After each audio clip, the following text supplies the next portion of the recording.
एक बात बताएं, मरने में कोई कष्ट नहीं होता। क्योंकि साहब हमने तो खूब सुना है, अंत काले महादुखम तस्मात् जागृति जागृति, बड़े बड़े आचार्य महापुरुषों ने कहा है मरने के बाद तो मरने में तो बड़ा कष्ट होता है। बोले नहीं, मरने का कष्ट नहीं होता।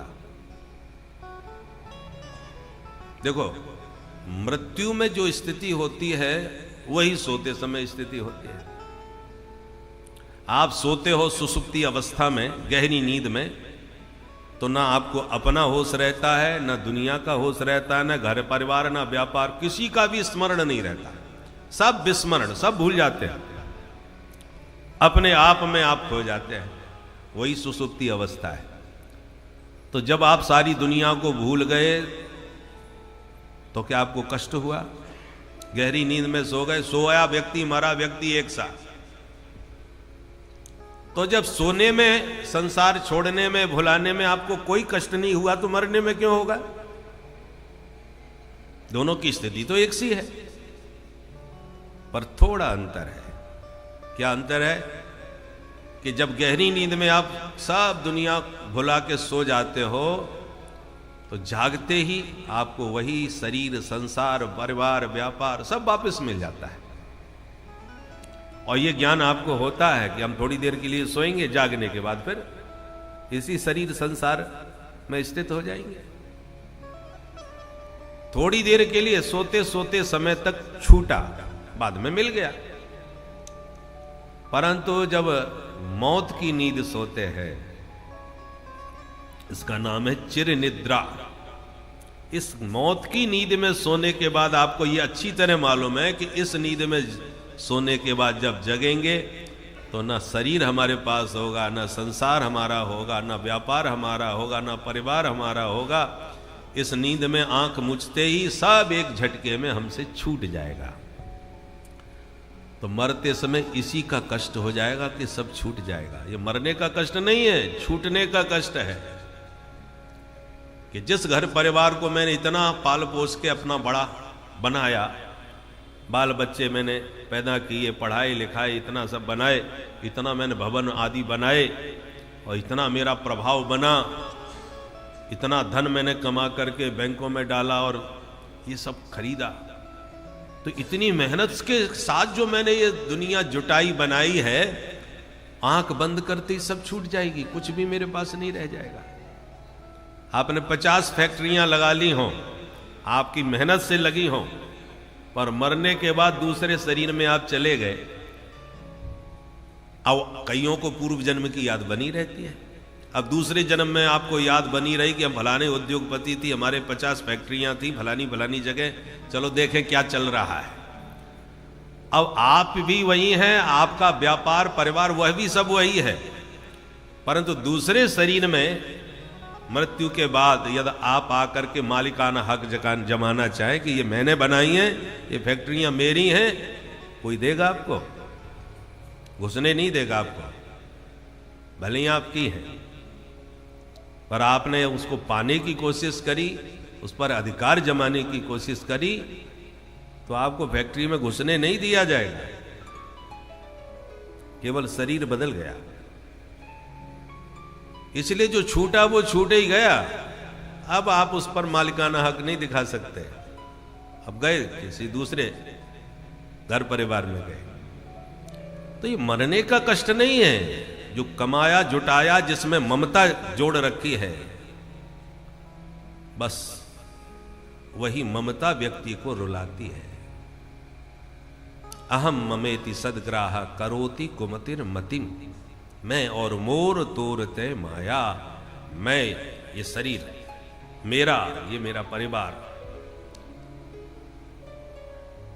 पुत्र कलत्रादिक, तो मैं और मेरा में जो बंधे हुए हैं, मरते समय यही हमको महाकष्ट का कारण बनता है। और यदि इस ममता को व्यापक बना दिया, सबके ममता ताग बटोरी, ममता में हमने जिसको बांध रखा है मेरा मेरा करके, उन सबसे मेरा, सबकी ममता को इकट्ठा कर लो और उसकी रस्सी बट लो। रस्सी बटते हुए आपने देखा होगा किसानों को। तो ऐसी सब जहां जहां आपकी ममता बटी हुई है, वो सारी ममता को इकट्ठा करके उसकी रस्सी बांधो और उस मोटी रस्सी से फिर भगवान में अपनी ममता को जोड़ दो। मम पद बांध,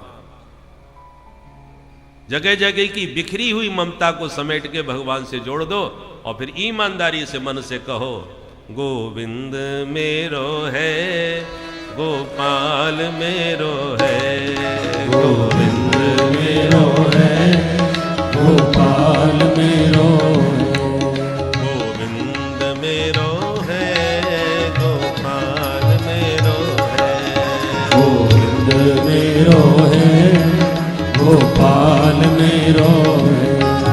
श्री बांके बिहारी नंदलाल मेरो है, श्री बांके बिहारी नंदलाल मेरो है, श्री बांके बिहारी नंदलाल मेरो है, श्री बांके बिहारी नंदलाल मेरो है, गोविंद मेरो है, गोपाल मेरो है, गोविंद मेरो है, गोपाल मेरो है, गोविंद मेरो है, गोपाल मेरो है।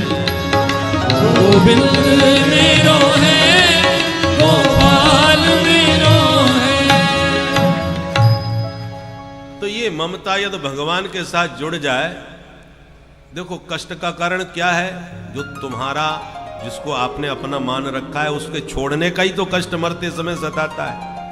और भगवान एक ऐसे हैं जो कभी छूटने वाले नहीं, उनसे अधिक आपके निकटतम कोई हो सकता नहीं, होगा भी नहीं, हृदय में ही घुसे बैठे हैं। कल स्वामी जी महाराज बता रहे थे ना, हृदय से अर्जुन तिष्ठति।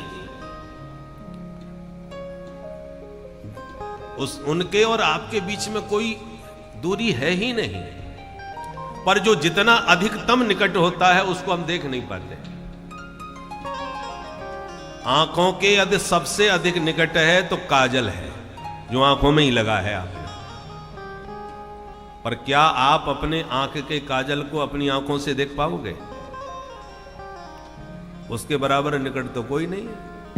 आंखों में ही लगाया था आपने अंजन, पर आप अपने ही आंख के अंजन को अपनी आंख से नहीं देख पा रहे, क्योंकि अति निकट है।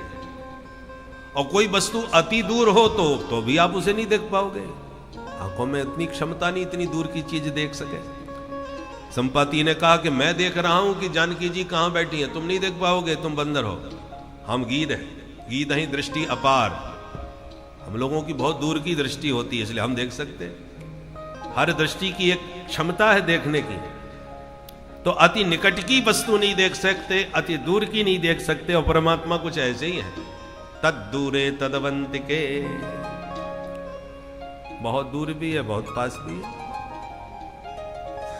तो जो सबसे निकट है वही नजर नहीं आता।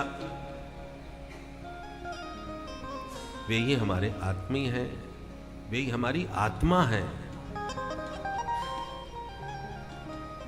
तो जो कभी नहीं छूट सकता उसी को हम छोड़े भूले बैठे हैं, और जो कभी हमारे नहीं हो सकते उन्हीं को हम अपना मान के बैठे हैं। मरते समय बस यही मूर्खता हमको कष्ट देती है कि जो वास्तव में हमारा है उसे अपना हमने माना नहीं, किसको उसको किस मुंह से याद करें।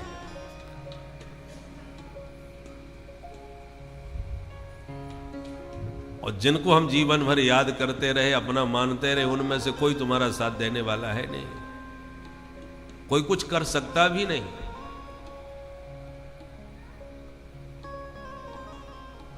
इसलिए सुखदेव जी कहते हैं, परीक्षित श्रोतव्य कीर्तितव्यश्च स्मरतव्यश्चेच्छता भयम्। इसलिए जो वास्तव में हमारे हैं उनका स्मरण करो, उन्हीं का श्रवण करो, उन्हीं का कीर्तन करो, तो मौत का जो भय है हमेशा के लिए भाग जाएगा, उससे कभी वियोग होगा ही नहीं।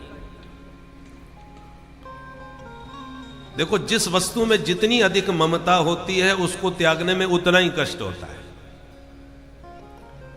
मां के गर्भ में बालक है, उसी का अंश है, उसका बच्चा है, और बच्चे में माँ को कितनी ममता होती है। पर अनिक्षित बालक हो, नहीं चाहते हो तो लोग उसका पतन करा देती है, माताएं गर्भपात करा देती है। पर वही बच्चा बन के यदि बालक बन के पैदा होता है तो महाराज कोई हाथ भी उठा दे तो सिंहनी बन के मारने को तैयार होती है। मेरे बच्चे पर हाथ कैसे उठा दिया? बच्चा तो वही है, परंतु जब उसमें ममता नहीं है तो उसको नष्ट होने का कष्ट उतना नहीं है। पर जब उसको खिलाते खिलाते गोद में लिए उसमें ममत्व तो बढ़ जाता है, मेरा बच्चा मेरा बच्चा मेरा बच्चा। फिर उसमें इतनी ममता हो जाती है कि आंख से ओझल भी हो जाए तो परेशान हो जाती है, कोई कष्ट उसका तनिक भी सहन नहीं होता। ममता जितनी अधिक जिस वस्तु या व्यक्ति में होगी उसके वियोग का उतना ही कष्ट हम और आप अनुभव करते हैं। किसी के मरने का कष्ट होता है तो कितने लोग रोज मर रहे हैं, प्रतिदिन मर रहे हैं, अखबारों में पढ़ रहे हैं, समाचारों में सुन रहे हैं और देख भी रहे हैं, पर किसी के मरने का हमें तो कोई कष्ट नहीं हो रहा। पर ही उसी दुर्घटना में जो सैकड़ों लोग मरे हैं उनमें कोई हमारा अपना होता तब हमारे भीतर खलबली मचती है, अरे हमारे फलाने जी थे। तो कष्ट तो केवल हमारा जो है, मेरापन जिसमें जुड़ा है उसी के मरने का होता है। बाकी दुनिया मरे हमें उससे कोई लेना देना नहीं होता। कोई भी फूल बिखरा है तो हमें कष्ट नहीं, कोई मोती बिखरे कोई कष्ट नहीं, पर हमारी माला का फूल यदि टूटा, हमारी माला का मोती कोई गिरा तो हमें कष्ट होता है, हमारी माला खंडित हो गई। धागे से ही पूरे फूल जुड़े हुए, धागा नजर नहीं आता, फूल ही फूल नजर आते हैं, पर माला बनी कैसे है? धागे में फूल जुड़े हुए हैं, धागा नहीं दिख रहा, माला ही माला दिख रही है। ऐसी हमारी जो ममता का जो धागा है, जिन जिन के साथ जुड़ा है वही हमारे परिवार की माला है। अब जिनसे मेरापन का धागा जोड़ा हुआ है, मेरा मेरा करके जिनकी हमने माला अपने में बना रखी है, उनमें से जो मोती टपक गया उसका हमें कष्ट हो गया, हमारी माला का मोती बिखर गया। बाकी बिखरते रहे उनसे कष्ट नहीं है। इसलिए ममत्व उससे जोड़ो जो अविनाशी हो, जो सच में अपना हो। अनित्य से ममता जुड़ेगी तो कष्ट होगा, और नित्य अविनाशी के साथ तुम्हारी ममता जुड़ेगी तो कभी कष्ट नहीं होना, क्योंकि उसे कभी ना हमें छोड़ना है और ना कभी उसे मरना है। तो कष्ट किस बात का?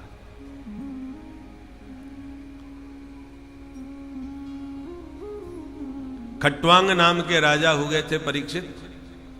उन्हें जब पता चला कि मैं मरने वाला हूं तो मुहूर्तात् सर्वमुत्सृज्य गतवान भयम हरि, एक मुहूर्त में ही सबसे मन हटा करके गंगा तट पर भगवान का चिंतन करते करते भगवत धाम के अधिकारी बन गए।